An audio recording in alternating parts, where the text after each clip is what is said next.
Karena saya tidak menginginkan perceraian dari dulu, dari pertama, kedua, ketiga. Tapi ujian itu untuk saya tidak bisa menolak, Mbak.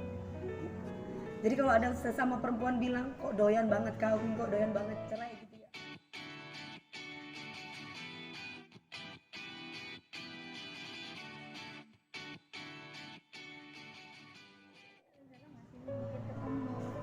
Duduk berdua Butuh proses.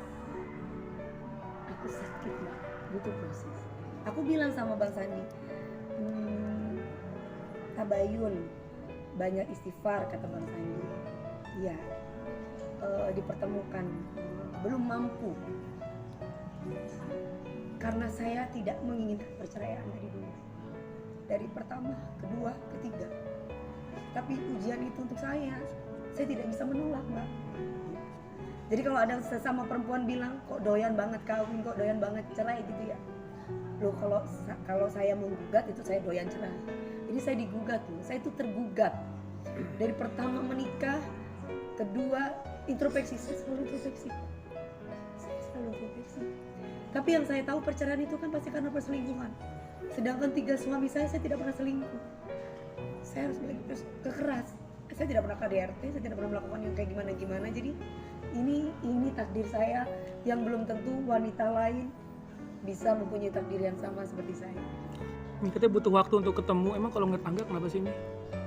Jadi kan butuh waktu buat Sakit masih mas. trauma ya. Rasa trauma atau gimana? Trauma aku masih trauma. Nih, tadi juga lucunya setelah dia baca ikrar ya, anak kan diwawancara sama anak.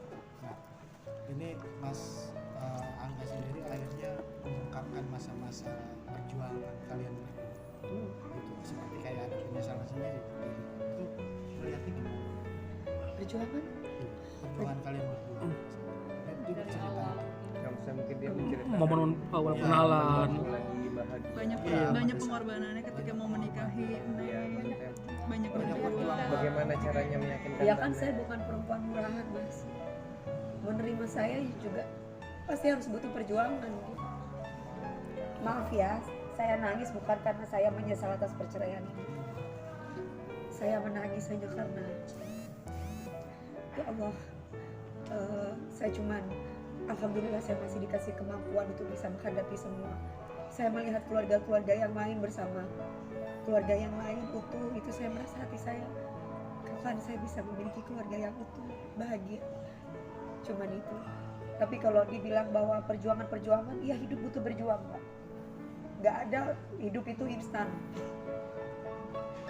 Ketika aku memilih dia sebagai pasangan aku, berarti tandanya aku sudah siap untuk menerima semua kekurangan dia.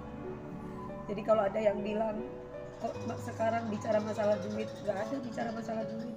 Saya cuma meluruskan ini masalah duit saya yang diambil ratusan juta sama orang. Mungkin bahkan sudah MM-an, bahkan mungkin sudah berapa M yang saya nggak tahu dari tahun sebelum-sebelumnya pernikahan kami. Jadi kalau ngomong masalah perjuangan, saya ingatnya ya kalau saya lagi show, ya pasti dia akan ikut. Karena aku istri seneng ya Bang Sandi ditemenin sama suami. Pasti kan kalau perempuan-perempuan mbak-mbak juga ditemani sama suaminya atau ditemani sama pendampingnya pasti seneng kan. Begitupun saya gitu, saya senang ditemani sama suami. Kalau perjuangan-perjuangan yang lain, alhamdulillah ya, maksudnya Allah itu kasih kebahagiaan sama saya, sama rumah tangga saya, baik-baik aja. Gak ada yang gak bahagia mbak. Kita jalan-jalan ke Hong Kong, ke Paris, kemana, kita bahagia aja, bahagia. Gak ada sesuatu hal yang sampai berjuang yang kayak Mbak Indul sama Mas Adam, kayak Mak Soima sama suaminya, nggak ada yang berjuang kayak gitu. Karena dia kenal aku sudah 20 tahun berkarir. Dari tahun berapa itu sih? Dari tahun 2002 sampai sekarang. Saya menikah dengan beliaunya ini tahun 5 tahun yang lalu, 2017. Iya. Waktu itu beliaunya main di salah satu sinetron dan saya jadi pemeran utama, beliaunya jadi pacarnya adik saya. Dari situ dia banyak curhat, saya melihat kesungguhan dia bekerja dan dia masuk ke tim saya. Saya melihat ada kegigihan dia dalam bekerja, ya tidak ada salahnya. Saya akhirnya ya menikah karena memang dianya juga minta sama orang tua. Udah itu aja kenangan.